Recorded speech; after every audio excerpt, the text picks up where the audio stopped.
For starters, could you just tell me a bit about Disavowed? Who and what is Disavowed? Disavow is about doing simple and fun music for the sake of doing music with your friends, and it's about straight edge, and it's about hardcore, and just having fun while playing music, I guess. Yeah, how would you describe your own blend of hardcore? This has been like a discussed topic amongst friends. We see it pretty like straightforward, simple. But I guess it's a bit of just pure hardcore punk music with a bit more emphasis on like heavier mosh parts, and a bit of like a pretty like maybe serious and dark tinge to it, maybe. Yeah, maybe going back to the roots of your band, Göteborg is known as the home of melodic death metal. So, how did it all start for you guys? Well, it's probably. I think it's better if you answer that question actually, because you started this band. Well, so at the time, I guess this was 2016, right? So at the time, my band at the time, or my main band at the time, had just broken up, and you know, you got to have a band, and or several. Yeah. But well, so I basically I wrote two of these guys, and said, you know, like, how do you feel about doing something? I'm thinking something like, you know, just straightforward hardcore punk music. And I didn't really know these guys too well. I mean, we had met at shows and local shows and stuff. And luckily they said yes. And we practiced and we wrote 4 songs the first practice. The 4 songs that turned into our demo. And I guess at that time, like the first couple of years, everything was just really fast and really not too complicated. And I mean, I'm guessing that shows in the music, and I guess that was just it. And since it was easy and fun, it kind of just accelerated from there too, you know, just snowballed into the band that we turned into, I guess.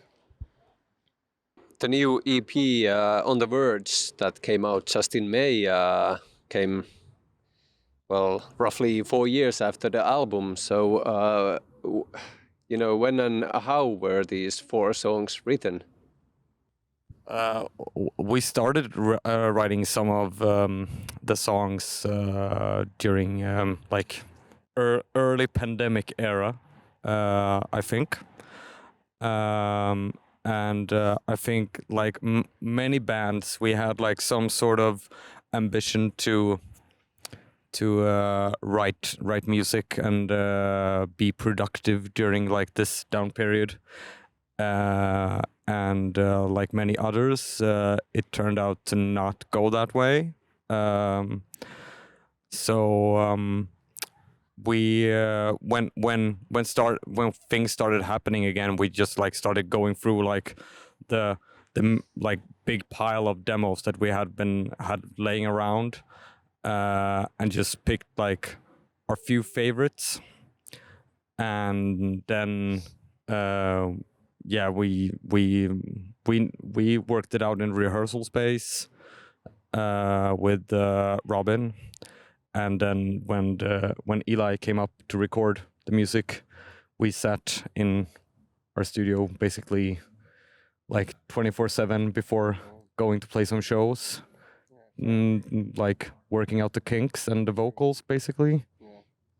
Do you have anything to add about that?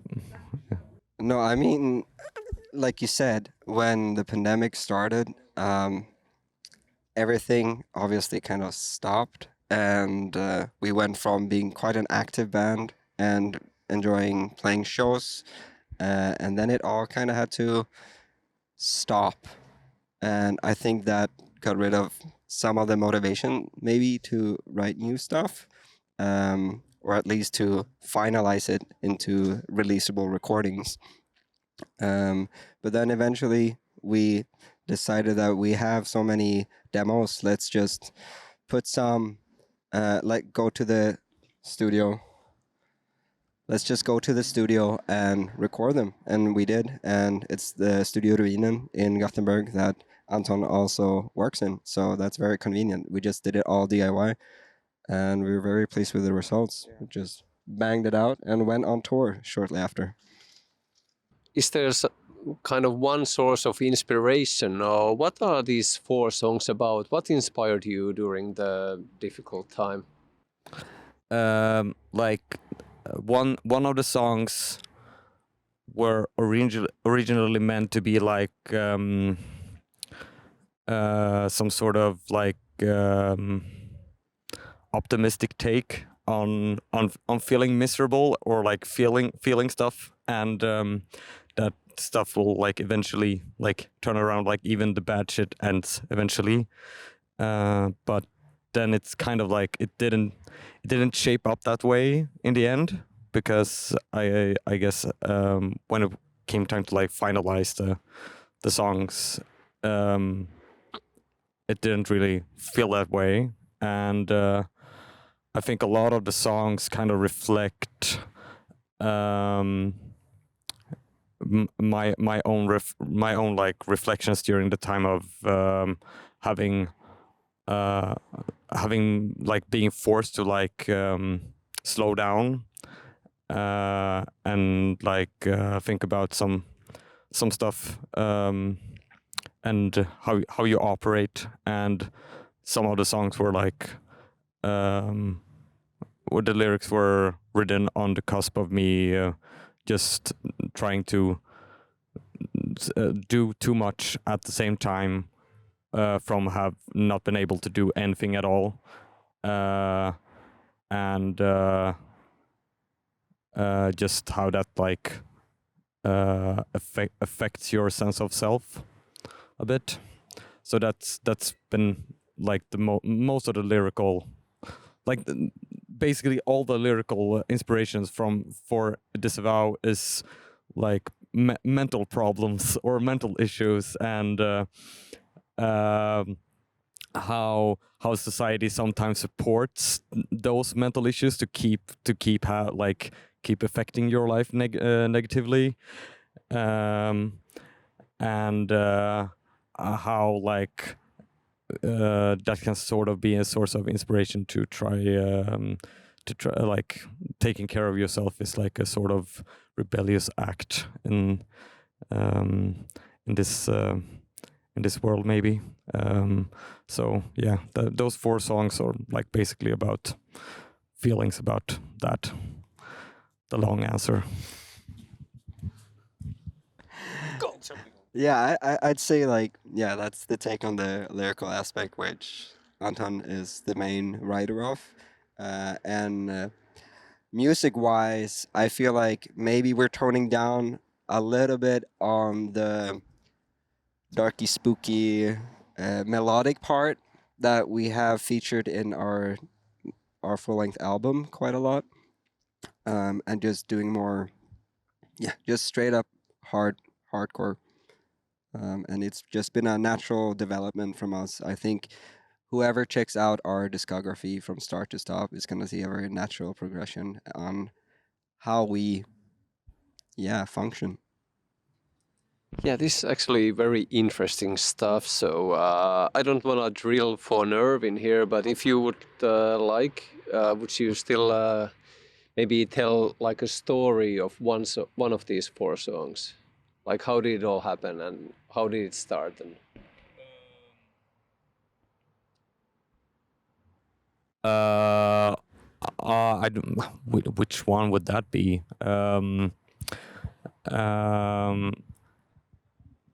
I think maybe Keep My Calm. I'm very very happy about.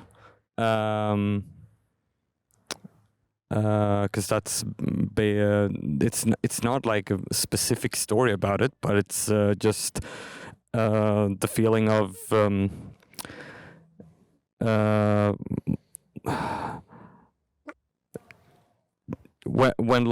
you find yourself like telling yourself that you have lived like a sort of life, or like been through or like stuff happen a certain way that maybe isn't really true, like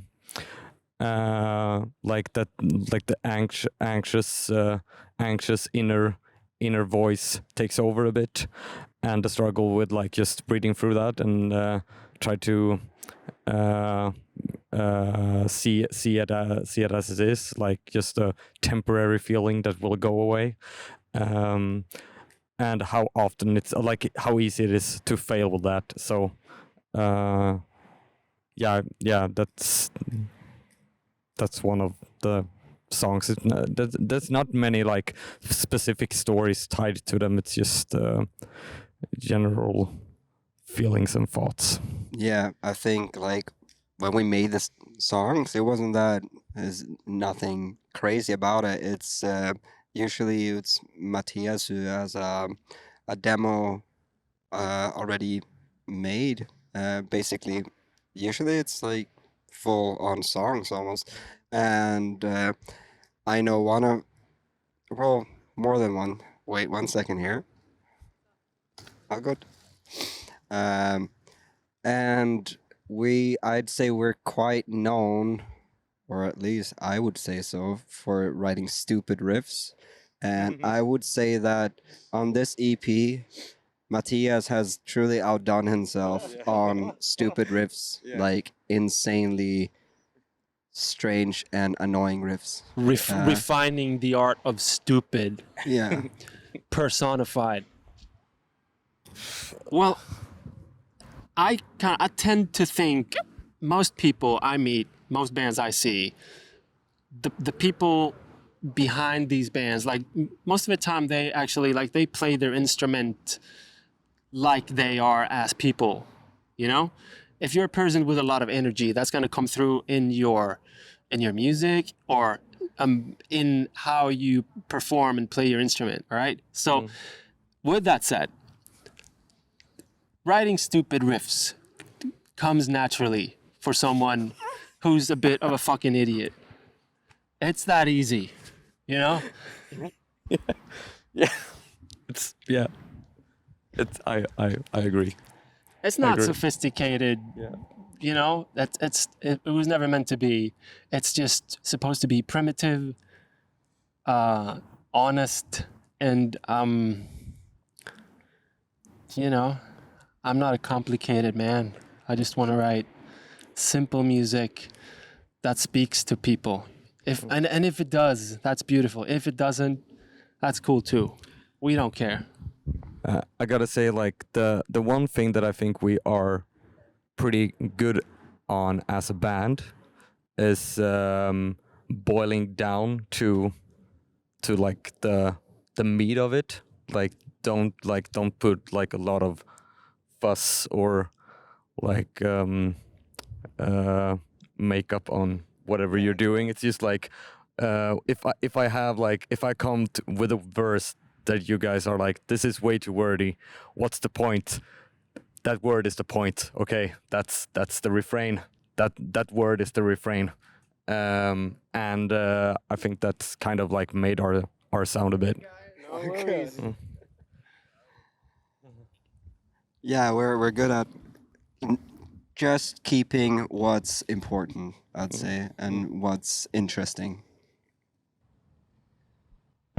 Well, as you mentioned, you are a straight edge band. So, what does straight edge mean to you?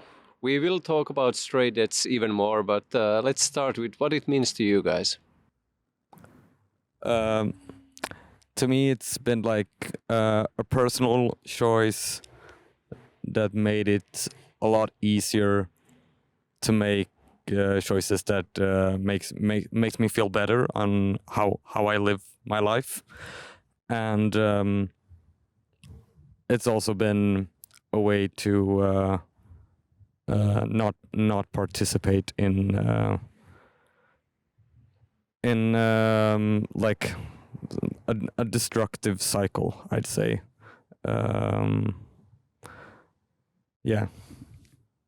Yeah, basically, I mean, I went straight edge because I thought, why not? Like, I drank, I guess, smoked a bit, and then I didn't see the point.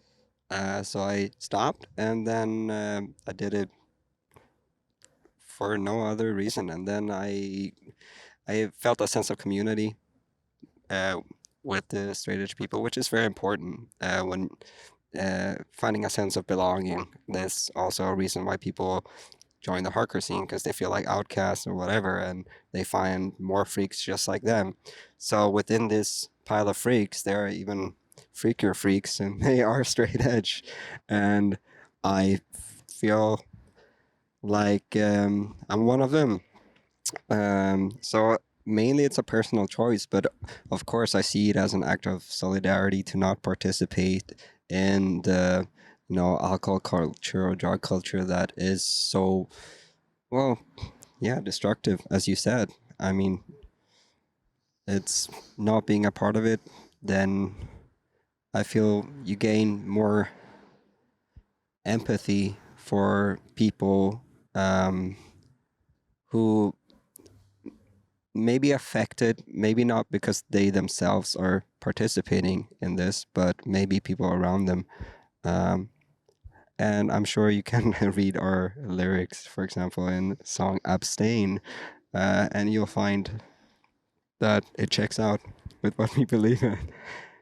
Matthias, maybe you want to have some words. What's straight edge? You're Mr. Straight Edge since a while. I mean, well, the thing is, I've always been straight edge. I've never done any of that stuff, and there's a million things to be said about it, and I don't even know where to begin, but You are welcome to say all of them. yeah. All right. Well, I mean, there's like these two already said, like there's certainly like a political aspect of it, like a social aspect of it. There's like the certainly a huge personal thing, but then again, it's like I rarely love myself. But with that said, all I really want is to be myself. Like I want to be aware. I want to be here and now. I want to be responsible. As boring as that may sound, like I want to be the person in the room that's always kind of awake and aware, and I guess like I can't deny, like growing up, there was a lot of people who were addicted to alcohol and drugs, and like I just saw some really shitty stuff, and I decided early on I did not want to have anything to do with it in my life, and I also didn't want to subject the people around me to any of it, and it's really really simple, it's on one hand it's this huge thing, it's this thing I'm super proud of, it's this thing that I just love being sober. Then again, I don't really know anything else, and it's just living, it doesn't need to be a big deal. Sometimes it is, most of the time it's not. Yeah, if I may chip in, I agree on that. One second. So it can be a big deal, and we can definitely talk about the political aspect and all the, like, go in depth. But in truth be told, like, this is how we live, and it's our normal. And I don't go around and think about that I'm straight edge that much. You just choose to not do something. I would say I'm a passive act. I mean, you don't do something. That's like, why should that be weird? Well, we're out here raw dogging life. Yeah, like that's Pure. I think to me it can definitely be like a social stigma about it, hanging out with friends that don't have this sort of lifestyle or whatever, and sometimes it can feel like you're just making like life hard on yourself, that you have chosen to not be like a part of this like culture or whatever.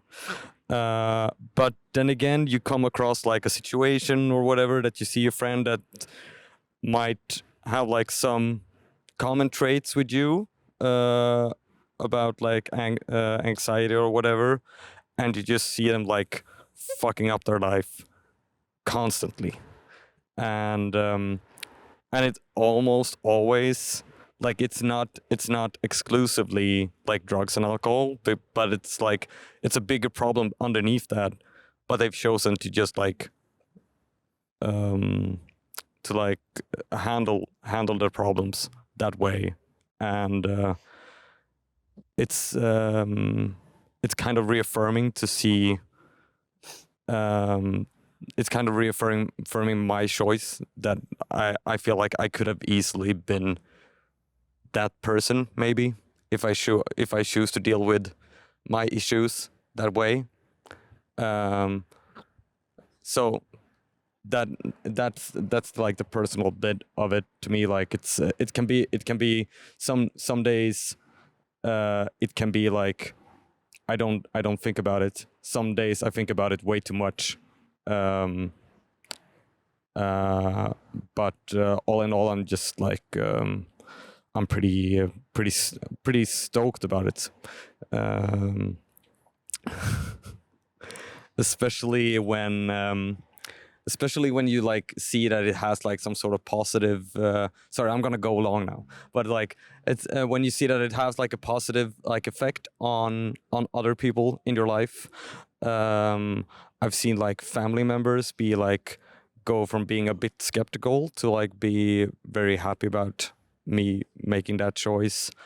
I worked around like young adults and kids, and it's very nice to like be when they only see one thing of the world, like this is what you're supposed to do when you been like when you are an adult.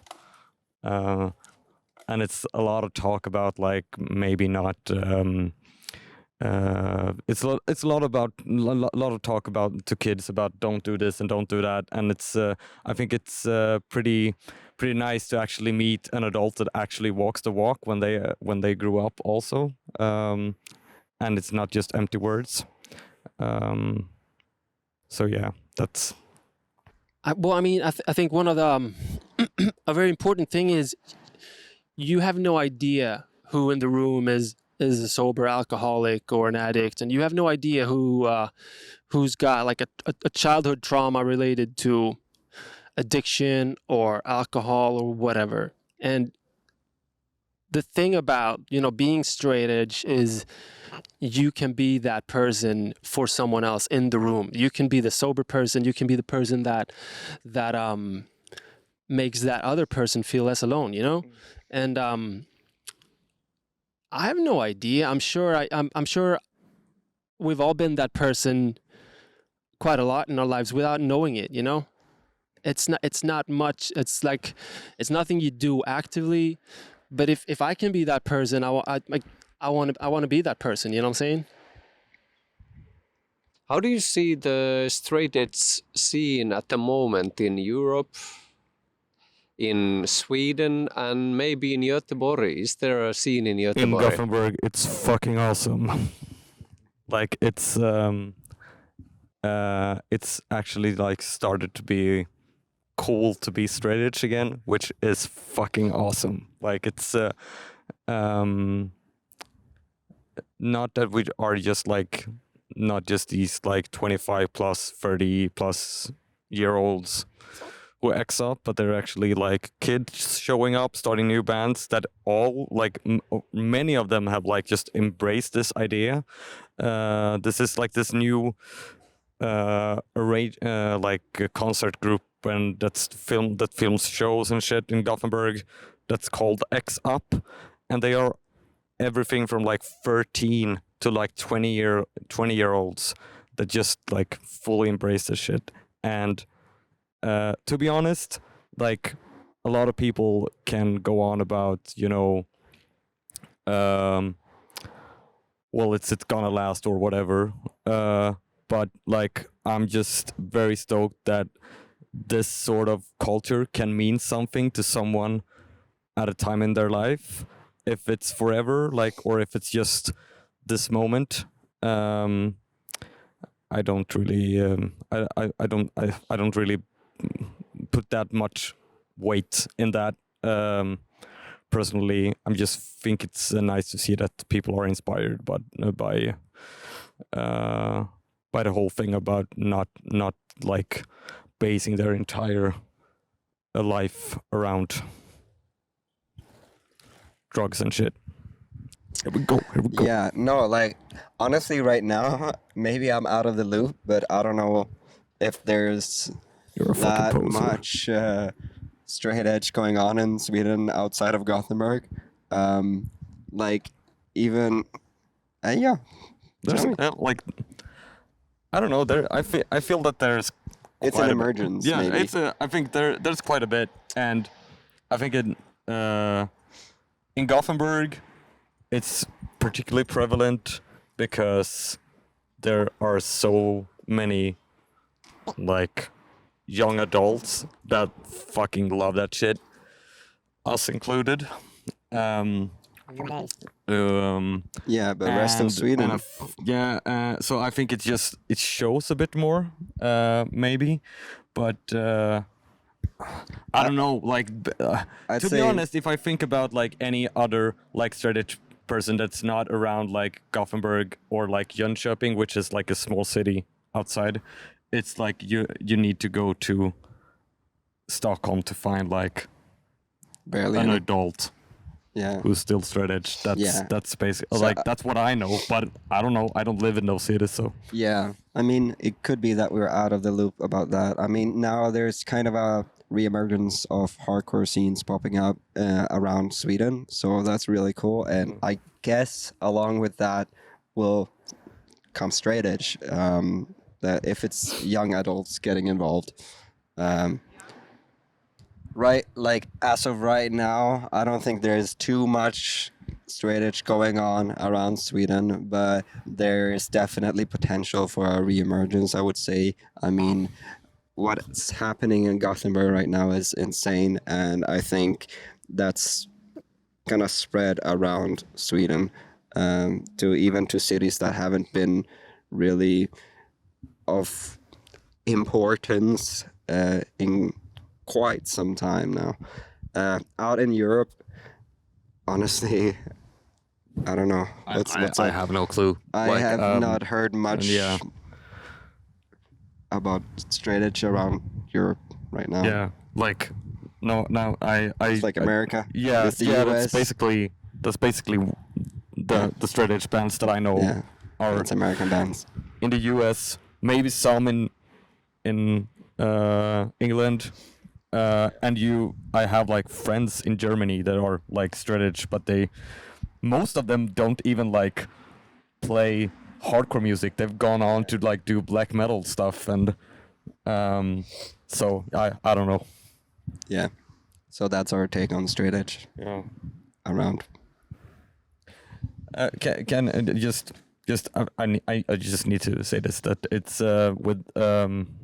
with straight edge in the scene. I think it's been shown like it's a kind of like an important thing for the youth culture to still be youth culture, is that there are people who are motivated to put up shows that aren't like revolve around selling beer or whatever, and there are a lot of those people who are passionate about that stuff,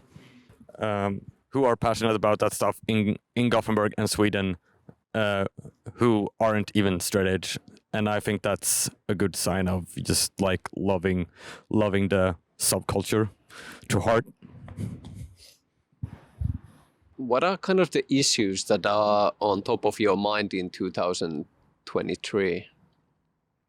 I'm the least political person in this band, I think, or I'm at least the least smart about politics in this band. I think these two guys and Robin, who isn't here, are very very well articulate in their ideology and I think most of the issue, stuff we like- do is political. Like it's that simple. Like us, like that's just where we've drifted towards. Like you said, straight edge is political. Being part of hardcore is political. Like being punk, doing DIY stuff, it's all political. Like being vegan, all political, I'd say. So we're for sure political. Like whether we think about it or not. And I don't know if you have to think that you're more or less political. Maybe it's just if you've gone more in depth in certain fields than others to reflect, but definitely our actions and decisions are very political. Given the state of our country, the current state of our country, you know, like with the rise of the far right, where the sweet, yeah, it's everywhere. Obviously, it's fucking insane. And I mean, so our reality is our country is basically governed by a party that came out of the Nazi movement in the late 80s and the early 90s, and they're basically like steering the entire thing, and it's fucking insane. So that's obviously one thing. And not only are they crazy xenophobes and homophobes, but they're also like they're really anti, you know, like their perspective on the ongoing climate crisis, like they're complete deniers of that whole thing. And you know, like it's just crazy looking at how they have managed to affect the entire political climate, basically pulling every single party with them, you know? It's insane. without even having like official power. Like they are just like the middleman, and The man behind the curtain, almost. and it's so fucking scary because come election season, they can just as easily be like, not our fault, not our government, but then they have just been like they have been the say so on like a lot of what the government has been able to push these last years. And I think it's easy to see, it's now easy to see how that starts to affect like individuals as well, not just like the grand scheme of things, but like I had a friend who passed away a couple of years ago, and not like related to this, but she was going through like some sort of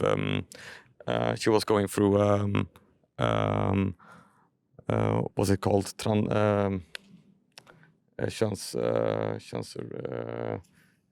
gender reaffirmation treatment, Yeah. or like had reaffirming trouble with surgery. coming forward with that for years, because in a big city as Gothenburg, there was like one person who handled all of those cases about people who came and asked about like help with trans treatment. And that's just like one example of how like our system is going to shit because people don't prioritize right anymore. And that's very sad. It sucks to see like people that you care about not being able to get the treatment they deserve in like a rimlig tid, reasonable amount of time.